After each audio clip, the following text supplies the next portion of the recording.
Well, hello, and a good evening to everybody. I'm so excited because I've got my next guest lined up, Allegria Dilecarta. So hopefully I can just get her to lock in. Where? How do I do that? How do I do it? Do I send a request? Let me do that now.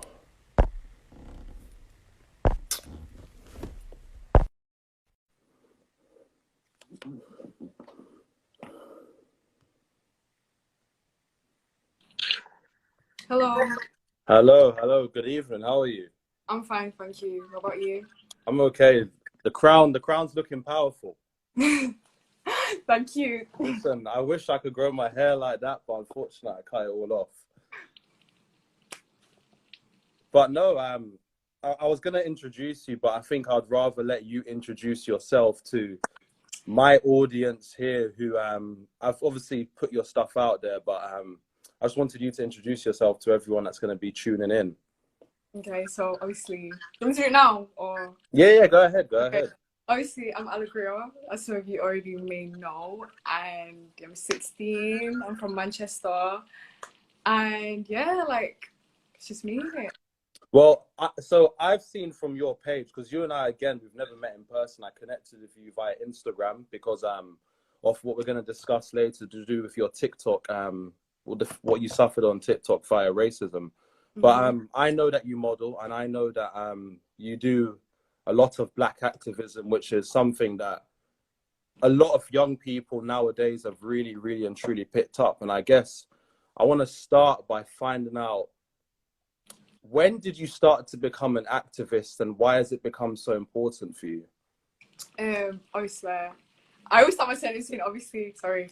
So it was like last year May, so like a year ago, I watched When They See Us, and obviously I was 15 at the time. So I wasn't really aware of all the stuff that happens in America. Like all I knew, especially from being from the UK, was slavery and all the little black history, but I didn't know like especially the stuff that goes on, with the police brutality and the injustice. So when I watched When They See Us, it stayed with me forever. Like it was a thing where, whoa, it's like I woke up from this place where just the world is like okay. And after I watched Wendy Seals, it stayed on my mind. Like I literally couldn't sleep. I was so creeped out. I did my research. Like it was just research. Then I was just like, no. This isn't okay. This is so sad. This 14-year-old boy being in jail for pretty much all of his life, coming out, and it was crazy, and it was like that's really what got me into wanting to be an activist. And from then, that's when I looked into more like of the the Tamir Rice and the Trayvon Martin, looking into like slavery on more of a in detail kind of thing. So I was just doing lots and lots of research, and it's like, no, this is my thing, and this is what I want to speak about. So yeah. And it's interesting because I find that not many people have passion that I think probably you and I would agree that they should have, because when we think about police brutality, we only think of America, we only think of unfortunately, you have George Floyd, and only 3 days ago, you have Rayshard Brooks, who died, unfortunately, at the hands of another police officer. And again, he was only 27. And I think I wanted to ask, what is your relationship like? And would you ever trust, if there was a crime that was happening or something was happening to you, would you trust the police enough to deal with it efficiently? No, I don't even need to. That's no, because like we look at all the things. It's like they don't want to. It's just how it's made. That's how the system is made, so that they want us to die. Like they don't like us, so why would we trust them? And that kind of thing. Like I know not all police officers are bad, but when you see enough, you're not going to trust them. Yeah. And I think it's unfortunate that I think as a community, we have such a broken relationship with the police, so much so that we wouldn't call them, we wouldn't go to them in any way, shape, or form. And I think the recent events have only strengthened that kind of idea. And I think I wanted to know, what do you think about the unfortunate death of George Floyd? Because as I said, I saw you did a really powerful speech. And what was it like going to that march as well? When I first saw George Floyd, the first thing that came in my mind was again. I was like, again. Yeah. 2020 and police brutality is just in people's eyes and nobody wants to do anything about it. So that's how I felt when I instantly saw the murder of George Floyd. And I didn't really look at the video, like I didn't watch the whole 8-minute video until later at night when I was with my friend and we was talking about it. And that's when it like really hit me, and I was literally crying my eyes out. Like I was like 2 o'clock in the morning and I went on live as well, and I was like really like not even in the right frame of mind, and I was like honestly so upset and so angry at the people that weren't posting, the people that wasn't showing enough caring. Like it was just like, whoa. It was like, I was just honestly really upset. And how I felt when I was at the protest, it was like, it was a weird experience because I've never really like spoken about something that I'm really passionate about to so many people. I only do it on my phone. Like, you know, my phone is more like a personal thing. Like I'm talking to myself, not really in front of people. And my heart was like beating, but I just got up there and I said what needed to be said. Like it was just all on the spot. Whatever wanted to come out, it just came out. But it was so scary because it's kind of like looking at all those people and they want to hear what I want to say. Yeah, it was scary. And I think you gave such an impassioned speech, and when I put it on my page, there were people that were like, wow, that's quite powerful. So I think that's quite testament to what you put out there for people to feel the emotions that you really and truly felt. And I think, what do you think about the actual marches itself? Do you think that the marches have been really successful? And what would you like to see moving forward as a young person who very much wants to see the upliftment and the fulfillment of Black people, not just in the UK, but worldwide? When I saw the protests and the marching, I loved it. Like it was, you know, everyone was probably like, oh yeah, let's go, let's go. But one thing that was like on the negative side, it was like a lot of people were like, why are people doing it in the UK? What's the UK got to do with it? And it's kind of like, this is our people, this is my people. A Black man's died, that could have been my uncle, my dad, my cousin. Excuse me, we need to see each other as a nation of people, as a family. If someone dies in America, South Africa, Jamaica, we're gonna come and we're gonna stand and we're gonna say something about it. And I was literally so like happy when I saw all of these Black people united, you know, really wanting to make a change. And that's one thing that I want to see for my future. I don't want my, you know, children to have to protest about the same things that I have and my mom has had, and you know, my grandparents. There needs to be a change, and there has to. Like, we're not moving forward until there is. Yeah, and how do you see a change moving forward? Because some people believe that unfortunately what happened with George Floyd is going to turn into a moment and not a movement. So how do you think we could create a long-lasting movement to help prevent this happening again? I think right now it's still lasting. You know, like people have not just stopped talking about, you know, injustice that happens to people. Like, for example, the people who I follow are still posting Black Lives Matter. You know, the young girl that recently just died from Alua Tosin. Yes, I believe so. That young girl, like, there's still, you know, people, and I love to see, because people my age are also getting angry. Like, people my age are waking up. People my age are saying no, no, no. Like, this is like a generation where it's not to be messed with. Like, we're not having it. Like, I think change will happen if our people, first of all, unite. And like, it's about power, you know, the people at the top. We need our people at the top. We need our people in places like Parliament. We need our people in places like near the president. I think change, realistically, is if we're actually near the people in power. Okay. That's how I think there's going to be change.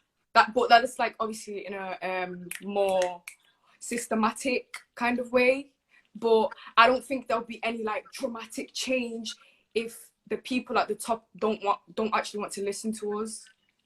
You know, like, am I the only one that thinks sometimes that, you know, you can put people like you and I at the top and people like us in positions of power, but they don't all necessarily hold the exact same views, and sometimes their views are more detrimental to helping our community. And I think, what can be done about getting people that generally hold our views into positions of power? So when I can think about it, the only person I can think is, for example, someone like a Carla.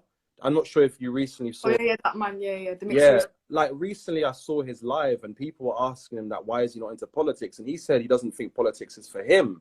And I just wanted to ask, would you ever consider politics in this day and age? And if not, why not? Politics, I've never imagined myself being in a place where, you know, I hold some kind of, you know, power. Like I see my voice as my power. But personally, no, only because I'm more of like a creative person, and politics is very like, you know, there's no way. Like I'm a creative person. Like I express myself in different ways. I express myself with acting, you know, I want to be an actor, with posting, using my social media platform. If someone said, okay, we need you in parliament tomorrow for you to do something, it'll be like, you know, it's nice, like, but I wouldn't know what to say. I wouldn't, you know, I know how I would feel, but you know, there's a certain way you need to say stuff and how you like say it. And like, you know, that Kala guy, like the way he speaks is so like, Yeah. whoa, like I don't think I could ever talk like that. You know what I mean? It's like, I don't know. I just So I'm a more creative person. So, and with your platform that you have, so I know that, you know, you share a lot of stuff and you use your platform for positive. And obviously for us to be able to even have this conversation, it means you've made yourself accessible and that you're willing to help and you're willing to have a conversation. And I wanted to ask you, in terms of other influencers, so I feel like there's sometimes, even before the George Floyd and even with what's happening in Yemen, what's happening with Sukri, Abdi, and all these people happening now, there's a trend where people and influencers and so people on social media, they're just using it for clout.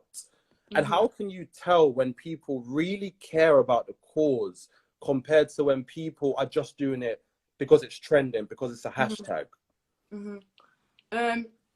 For me, as well, I would never call myself an influencer because I just don't think that's like who I am. Like I feel like influencers, for example, you know, I follow a couple influencers and I see the type of things that they post, and they're very similar to each other. You know, they're a business. They promote themselves. So what they promote themselves is, you know, because that's their page, like that's their account. They have managements who also tell them what to post and how to do it as well. So I think, you know, in order for them not to get cancelled, they do have to talk about it.